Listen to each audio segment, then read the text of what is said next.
So sitting in the middle of Porto Palermo Bay is a small island connected by a stretch of very thin land. I'd call it an island, maybe it's a peninsula. But on this island is a castle called Porto Palermo Castle, sometimes referred to as Ali Pasha's castle. Ali Pasha didn't build this castle. This castle was most likely built by the Venetians, as it has a very similar design to the Venetian castle slightly south of here in Butrint, which was built in 1500. We know that this castle in 1662 was of great concern to the Venetians. They were worried that the Ottomans who were invading would take command of this castle and launch an attack on Corfu, just 2-3 miles away across the channel. So there was a castle here in 1662 before Ali Pasha. Ali Pasha was a despot that controlled all of this area in southern Albania in the early 19th century. One of the stories attached to this, when he renovated, he didn't build it, he most likely renovated this castle. And one of the stories attached to it is that 2 French engineers helped him renovate it, and on completion he had them both killed, probably to protect any secrets about it. But this story's probably a myth, and it's told more to tell about Ali Pasha's ruthlessness than it is about trying to keep secrets of this castle. It's 300 lek to get in now. It was free for many, many years, but with the increase of tourism and helping with the maintenance of the castle, there's a small entrance fee. But it's well worth coming here and having a visit and having a look around and exploring Ali Pasha's castle.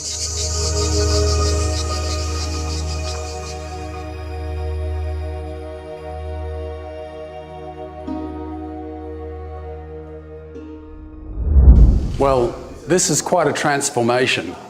I haven't been inside this castle for 20 years, and back then there was no entrance fee. You just walked in. It wasn't tidy like this and cleaned. You couldn't see the flagstone floors, which just beautifully worn after centuries of use. The middle of the castle is one open area with various antechambers coming off it. This castle was also given to the British to use in the early 1800s. Ali Pasha, who was in control of this castle, gave it to them during the Napoleonic Wars. William Leake, who was a British diplomat and military attaché to Ali Pasha and other rulers in this area, inspected this castle in 1806. And the only thing protecting it were 10 soldiers and 2 4-pound guns.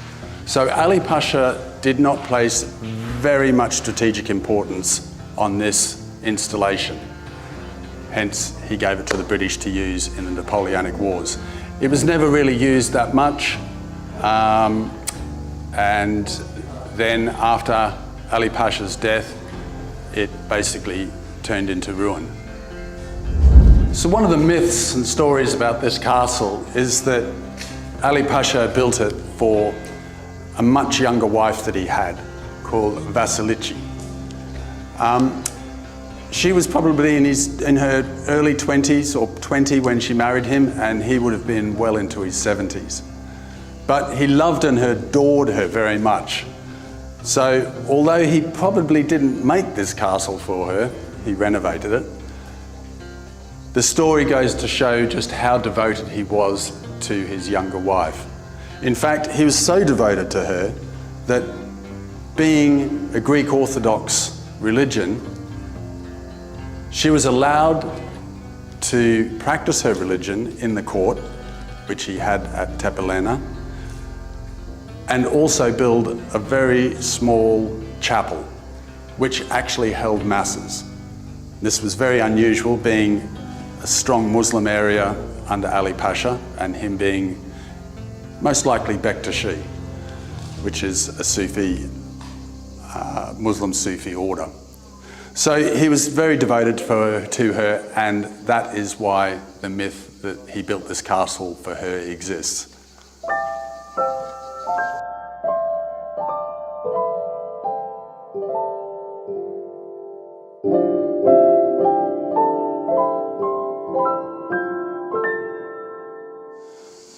The topography really shows why this castle wasn't built by Ali Pasha Tepelena. In the early 19th century, artillery was quite strong and powerful. And to build a castle here would be very dangerous, as the hills behind the castle are very high. Someone could easily place artillery there and take this castle out. So it was obviously built by a maritime people that could service the castle from the sea. Hence why it was most likely originally Venetian, and Ali Pasha merely renovated it.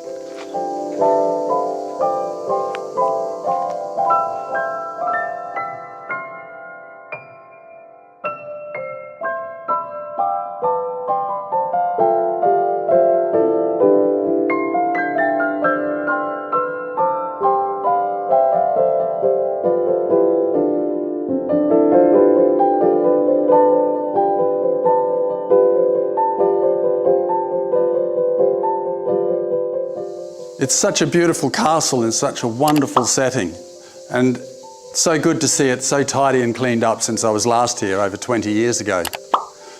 But as wonderful as it is, this was also used as a prison by the Italians during the Second World War, and then by the very harsh communist regime between the years of 1949 and 1950. Many political prisoners, men, women, and also children that came from wrong families were interned here. The conditions were very bad.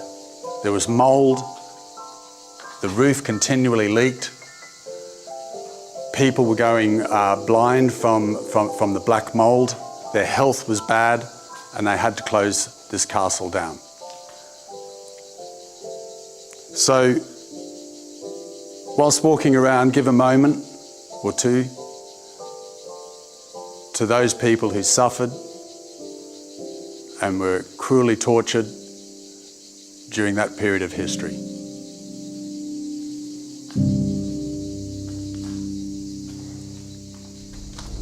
Well, here we are in the middle of Ali Pasha's castle, and this is Alex. Hi, I'm Alex. Alex, unë Roberti, si jeni mirë? Unë jam Alex, Nëse. Si jeni mirë. And Alex is a staff member here, looks after the castle. Ali Pasha, Kalaja Ali Pasha. Ali Pasha Tepelenas. Yeah. And Alex is a singer in polyphonic singing, which is renowned for this area of Albania. And he has a wonderful tune that is about Ali Pasha that he would like to sing. Po, pa tjetër, me kënaqësi. Ali Pasha more, eu Pasha të shtrena, koka në Stamboll more, e trupi në Janina, të vrën Ali Pasha more, eu Pasha të shtrena, koka në Stamboll more, e trupi në Janina.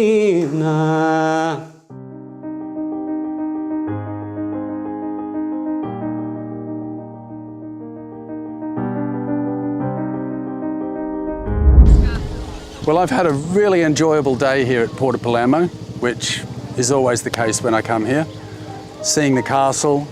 But the best way to end the day is at the beach, and there's lots of great swimming places around this small bay.